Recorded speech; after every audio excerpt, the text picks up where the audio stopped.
Takže čau. Ahoj. Vítejte na tomhle novém kanálu. Čau žáby.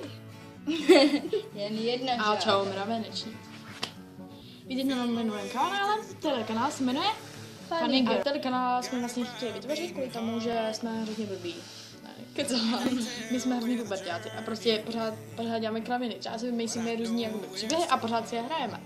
Jenomže my jsme řekli, že to musíme někam dát, protože jsme tak úžasně nadaný a vzdělaný, že to prostě musíme dát na YouTube. Myslíš to vážně? Myslíš YouTube? Ne. Takže tohle kanál budeme točit různý malý filmíky, různý vtipy. A videa, tagy, všechno. A prostě všechno, co umíte v Sylvii. Takže. A budeme dělat i soutěže. A budeme dělat i soutěže o kosmetiku a o oblečení. A o to, kdo mi dá like. Ne, co keca.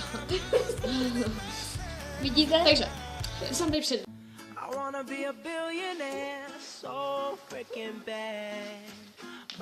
Takže, já jsem Terka, je mi 13 let a bydlím v České republice.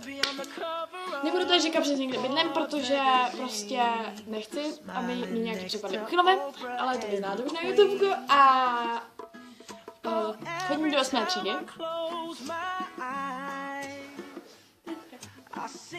Ahoj, já jsem Sára Černá, bydlím v České republice, chodím do 7. třídy a postupem času se o mě určitě dozvíte víc.